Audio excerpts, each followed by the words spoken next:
પ્રકરણ 2 આપણી આસપાસના આકારો। સૌપ્રથમ ચિત્ર આપેલું છે ગરબા મહોત્સવનું। આ ચિત્રમાં તમારે ઢોલવાળા ચિત્રો છે એમાં તમારે ગોળ કરવાનો છે, માટલા જેવા ચિત્રો છે એમાં તમારે સાચાની નિશાની કરવાની છે, અને શરણાઈવાળા ચિત્રો છે એમાં તમારે સાચાની નિશાની કરવાની રહેશે।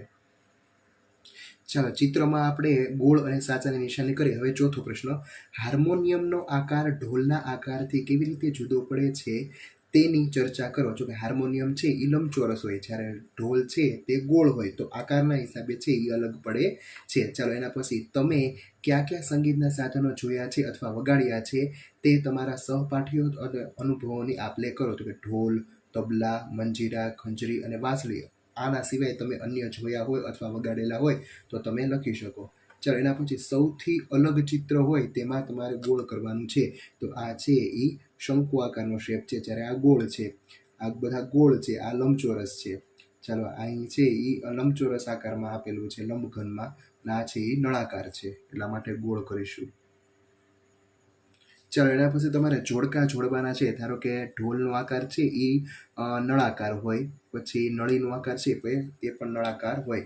ચાલો એના પછી, હાર્મોનિયમ છે એનો આકાર છે એ લંબઘન હોય, પછી બેલનો આકાર છે એ શંકુ હોય, એવી રીતના કોનનો આકાર પણ છે એ શંકુ હોય, પછી ચોરસ પેટી છે એનો આકાર છે એ ઘન હોય, પછી માટલું અને જે નારંગી છે એનો આકાર ગોળ હોય, પછી પેટી છે એ લંબઘન હોય, નીચે શરણાઈ અને કોન આપેલું છે એ જોડેલું જ છે શંકુ, અને છેલ્લે છે એ ઘન વધે છે, જે ઘન છે એટલે કે પાસો, તે ઘન સાથે આપણે જોડીશું।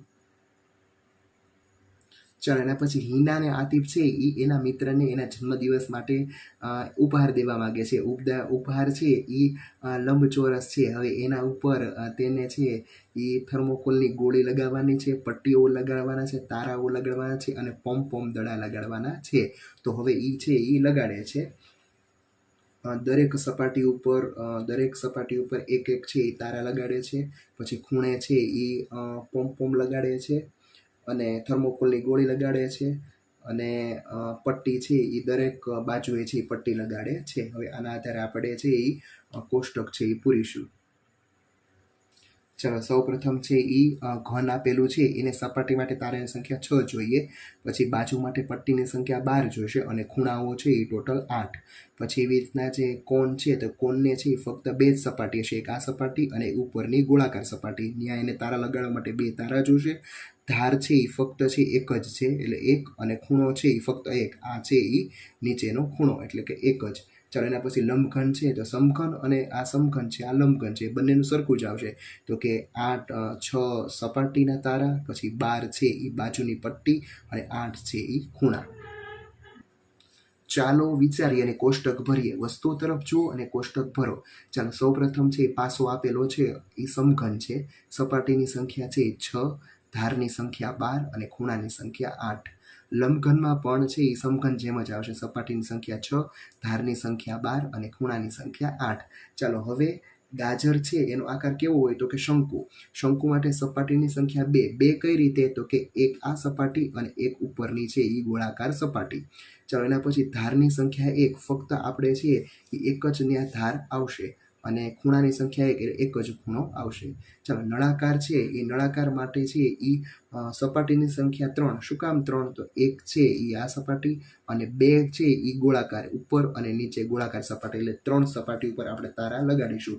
ધારની સંખ્યા છે એ ફક્ત 2 જ આવશે, 1 અને 2, અને ખૂણા છે એ 0, નળાકારમાં છે એ ખૂણા હોય નહીં। ચાલો એના પછી ગોળાકાર વસ્તુ હોય એની સપાટી છે 1, કારણ કે આપણે ત્યાં સપાટીએ તારા લગાડવાના છે, એટલે આની સપાટી ઉપર 1 આપણે સ્ટાર લગાડીશું। બાકી ધાર છે એ ગોળાકારને હોય નહીં, અને ખૂણા પણ હોય નહીં। ચાલો હવે લંબઘન છે, તો લંબઘનનું આપણે ઉપર કર્યું એમ જ કે 6 સપાટીની સંખ્યા, ધારની સંખ્યા 12 અને ખૂણાની સંખ્યા 8। શંકુ છે, શંકુમાં 2 છે એ સપાટીની સંખ્યા, ધારની સંખ્યા 1 અને ખૂણો 1। નળાકારમાં પણ 3 છે એ સપાટીની સંખ્યા, એટલે 1 ઉપર અને નીચે, અને 2 છે એ ધાર, અને 0 ખૂણા છે એ નળાકારમાં હશે નહીં। ચાલો એના પછી બાળકોની રમત આપેલી છે, સ્પર્શ કરો અને કહો કોણ।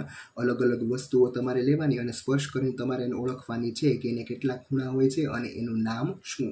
ચાલો હવે એ તમારા શિક્ષક રમાડે પછી તમારે નીચે છે એ પ્રવૃત્તિ કરવાની છે કે ખૂણા ના હોય તો કે દડો, ટામેટું, નારંગીને ખૂણા ના હોય.